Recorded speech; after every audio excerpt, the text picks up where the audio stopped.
visit to the factory was one of the first engagements for the Queen and the Duke of Edinburgh when they returned from their state visit to Norway.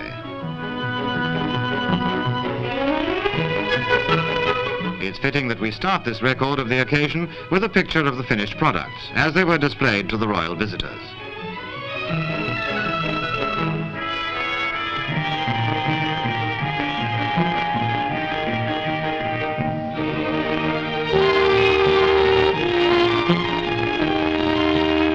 Let's follow Her Majesty and the Duke as they make a tour of the factory to see the various stages in the manufacture of marmalade.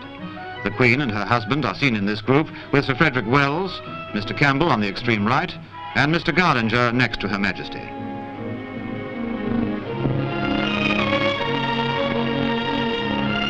At this early stage, the oranges, which have been previously washed and graded, receive a final examination before being passed on to the automatic cutting and separating plant.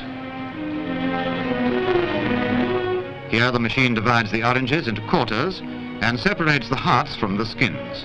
These are then discharged through separate chutes into shining metal trays.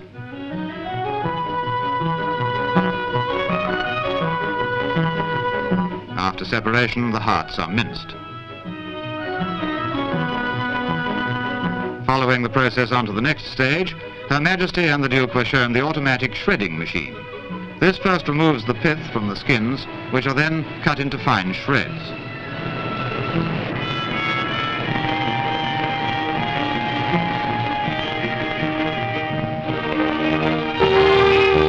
Details are being explained to the Duke by the assistant manager. Here are two simple diagrams illustrating the way the two marmalades are made. The famous little chip jelly marmalade is on the left, and the Dundee marmalade on the right.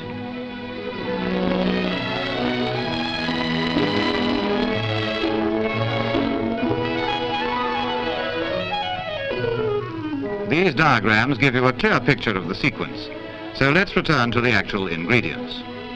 The chips or shredded skins are being boiled in these pans. Those large shiny ones are for the final boiling of the marmalade itself.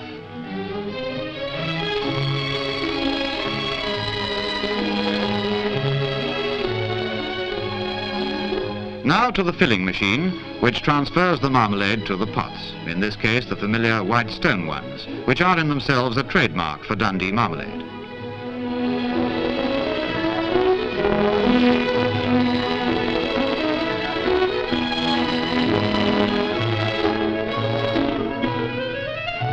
Parchment caps are fitted before they pass through the drying tunnel to be packed into cartons.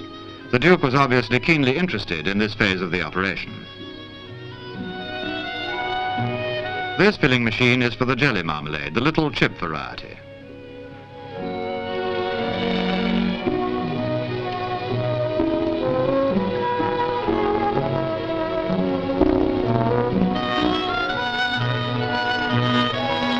The jars move along in a steady stream to be dealt with by the automatic capping machine.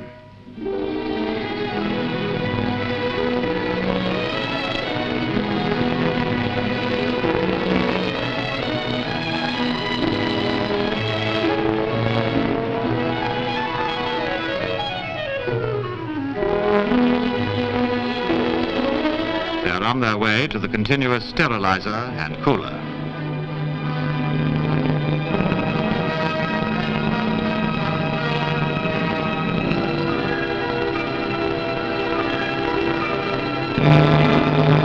This is a remarkable machine. The only one of its kind in the world, it was designed and built throughout by the company's engineering staff.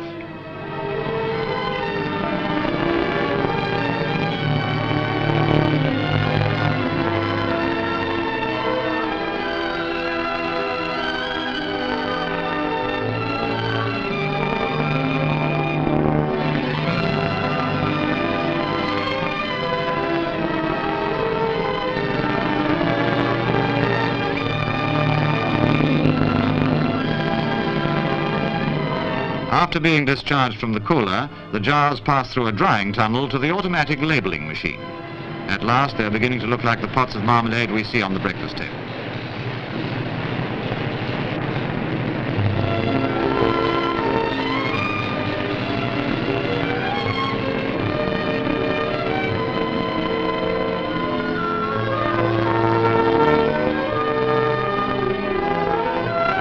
Every jar is given a careful scrutiny to ensure that it leaves the factory in perfect condition. Any less than perfect jars are immediately rejected. In this way, Keiller guaranteed top quality of every pot of marmalade they make.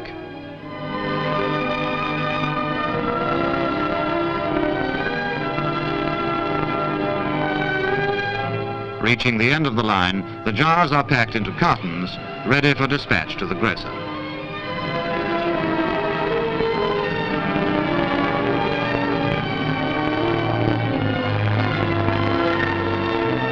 Keiller, of course, manufacture many things besides marmalade.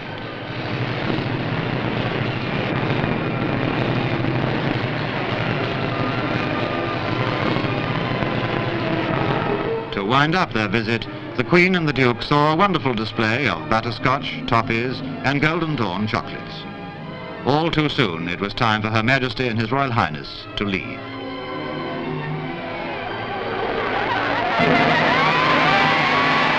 Their departure was the signal for this warm-hearted farewell from the workers at Maryfield.